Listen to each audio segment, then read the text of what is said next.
Come on.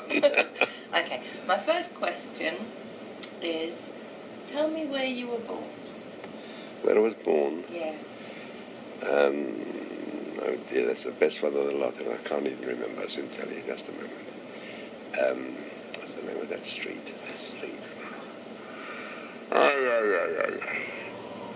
You see, soon tell you.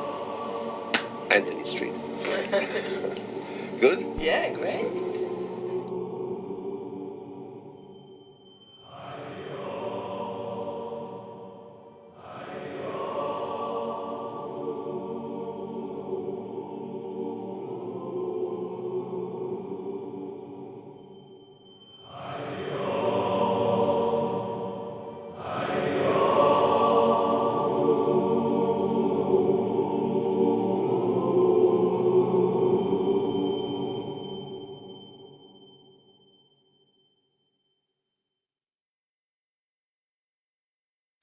I am the keeper of my father's memory. I have learnt him by heart. I steal enduring power of attorney of his words, gather fractures as he forgets what he has forgotten. I don't know when it started. It wasn't when my dad repeated himself. My dad has always repeated himself.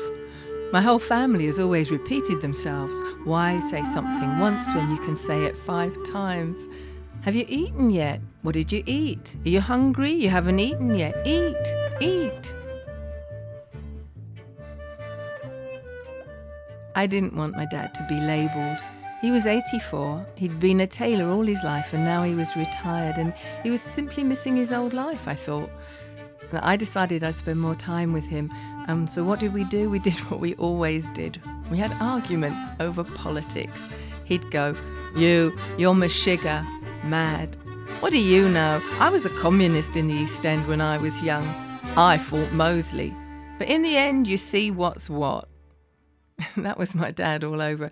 The man who'd voted Tory all his life. Except that one time he nearly voted National Front because they had a Jewish candidate in Ilford.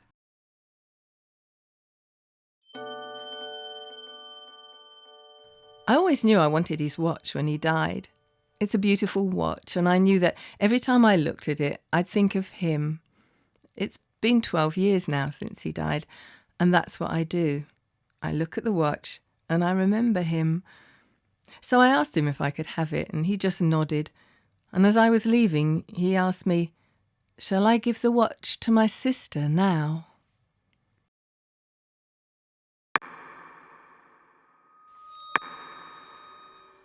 Alzheimer's Orlando transmutes gender and number, them to we, he to she to I, the her, your people, never you.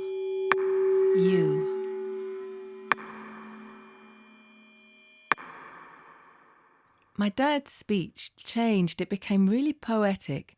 He was an East End Jew, a working class man who always kind of spoke in a down-to-earth way. And he started coming out with really fascinating things. He'd say things like, I'm not crying, I'm just watering. Or, I've got a wet smile.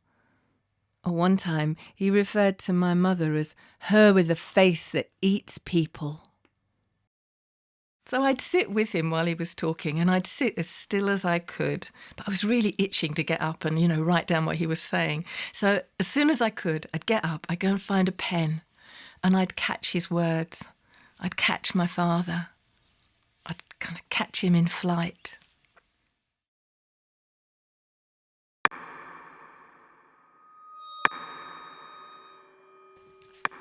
Once, he was my magician. Now frantic, I perform tricks to magic him back.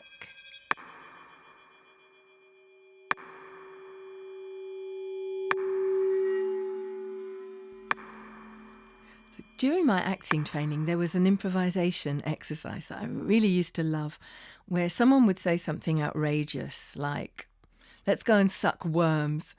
And it didn't matter how much you felt yuck inside. You had to go along with it, and your response had to be, yes, let's.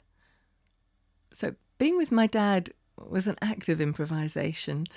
One day he was eating baked apple with his fingers and he started twisting the skin of the apple, and I realised he thought it was his watch and he thought he was winding it up. I panicked for a second and then I remembered, yes, let's. And so I said to him, how do you wind your watch? Let's see.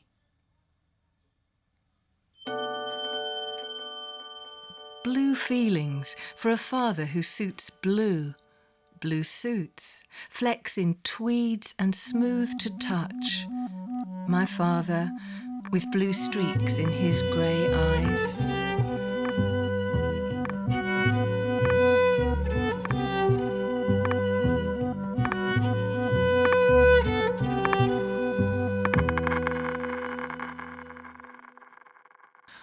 My dad started to hide things, so he'd put his dentures into his shoes, or sometimes you'd open the fridge and he'd have his ties would be in there.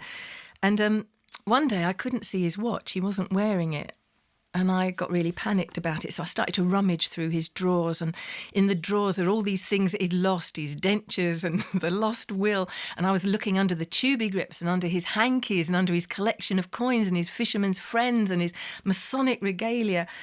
And he saw me be really frantic. And he just said to me, do not on any account break your heart. And I just burst into tears. I just started to cry. And he came really close up to me and he said really gently, don't be sad. I'm still here. My father jungle hacks through jumbled thoughts, wills me in. And at moments of connection, eyes wet, he smiles. He squeezes my hand. I imprint his jangles into my brain, magpie his phrases to savour him later. I was never interested in his war, but every Sunday after Cheder, like Sunday school, every Sunday he would sit me and my sister down and we were straining to get away, and he'd start to talk about the war and what seemed like ages, and he'd go on and on, who he'd commanded, who was a ladies' hairdresser, who was a Potts, who was a nobody, and talk about how he waded ashore, he held his gun high, and how the planes flew low overhead as they dug in. His men, and him as the mensch, he was the sergeant. He told us the glory of his war, when he became someone.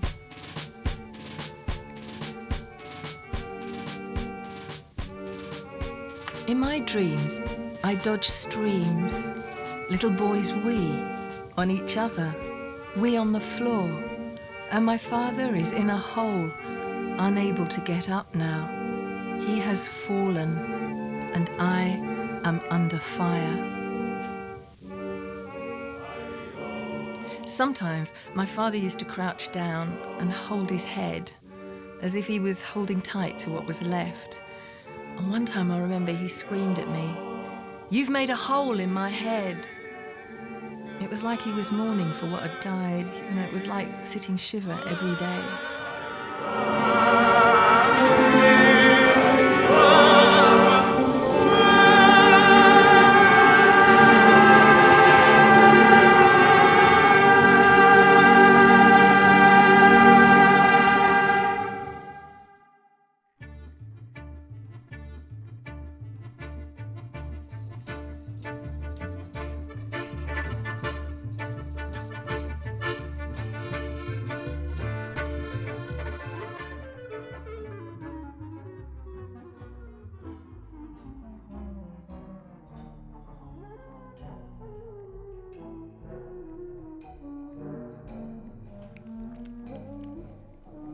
I am the tailor's daughter who cannot find the thread.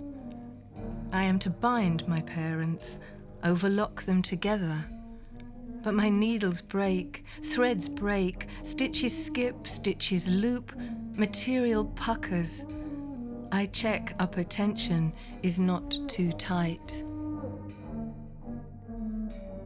Even in the middle of all of this, there was really funny times. So My dad was lying in bed, it was night time, and I was just getting him ready for bed. And he suddenly stretched his arms up really long, and he said, "Look at my arms, they're long, aren't they, doll?" And I said, "Yeah, they are, Daddy, yeah." And then every time he went to bed, he used to crack his arms. He really used to make all these cracks. And because I'm kind of quite bony and stuff, I think maybe I also cracked. And at that point, my mum walked in and her hip cracked. And my dad started to laugh. And he said, "We're all crackers."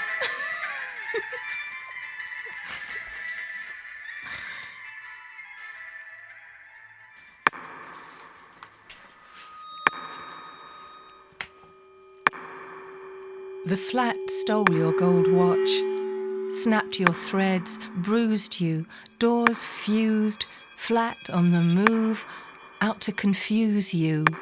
Who is doing this to you? You tell me, we're lost here, living so far from ourselves. So the time came when my dad couldn't stay in the flat anymore with my mum. And we had to put him into respite, into the care home. And within about 3 hours, they were on the phone saying we had to go and get him because he was uncontrollable and he was violent. And I remember running down the street, to get to the care home. And I remember going through the front door and I could hear my dad screaming, "My army is coming for you!"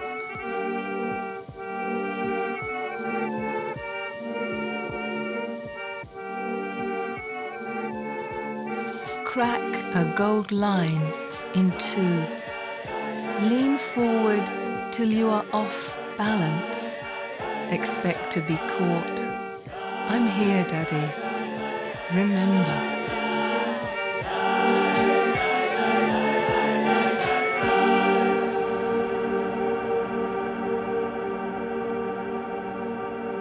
Sometimes my dad would panic. He'd get really anxious. And at those times, I used to hold his face in my hands, and I used to press my cheek up against his so that he knew I was there. And I'd say to him, "It will pass, Daddy. It always does. These things happen, and it'll pass." And I remember him looking at me and going, "It will?" I said, "Yes, it will. It's passed before. It'll pass now. Just hold tight to me." And he held really tight to me. And it was like all the times, when I was little, and I used to cling to his hand when he searched under the bed for cowboys so that I could go to sleep.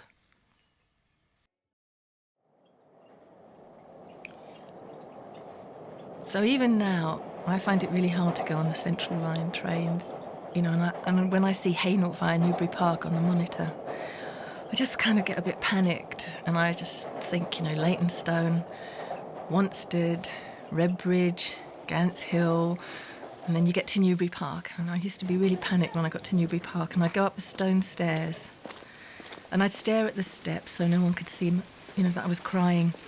And I'd turn right out of the station and I'd go right again, and I'd go past the fans that were turning. There was this light shop and the fans would turn and turn.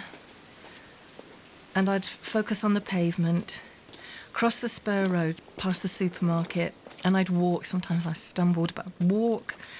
And I'd turn right through McDonald's car park. I'd go past all the shops, turn right. And there's the care home.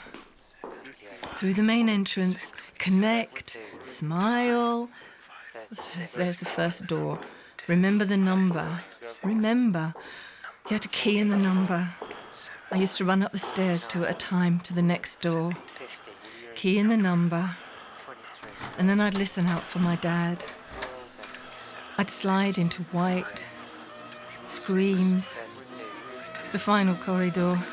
Remember the number. Remember, really used to go out of my head. The last door.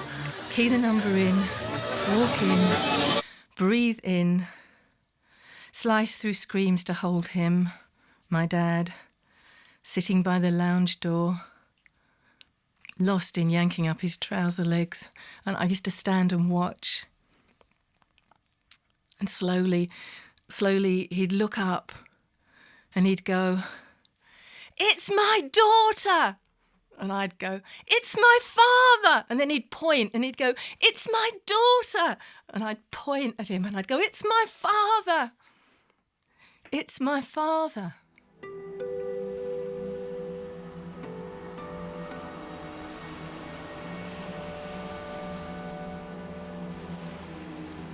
At the point of falling back into water, at the moment before breaking the surface, at the moment of off balance and flying, at that moment, arms flay like backwards backstroke, and I call out to God, God. I am scared of water closing over my head. My father is water, sweeping me away. Imperfect water floods my father's brain. My father is water. He spits in my face, burns me with his spittle, fills my eyes with water. Not all water has perfect memory.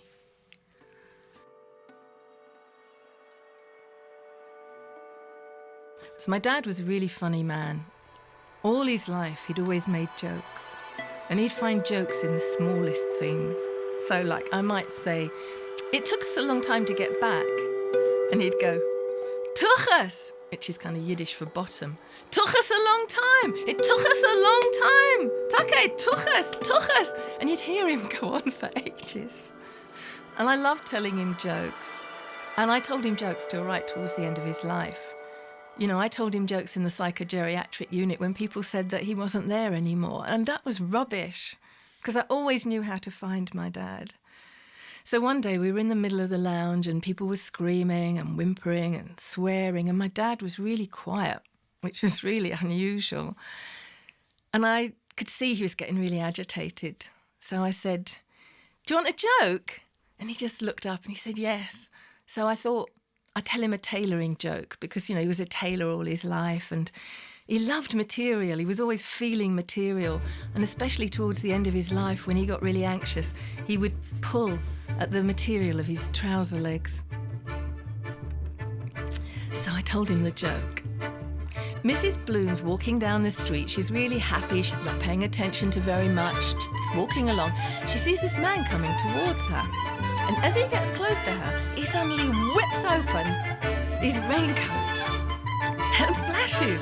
So Mrs. Bloom looks down, looks up at his face, looks back down again at what is flashing, and she goes, "Call that a lining?" And my dad screamed with laughter. And I loved him very much at that moment.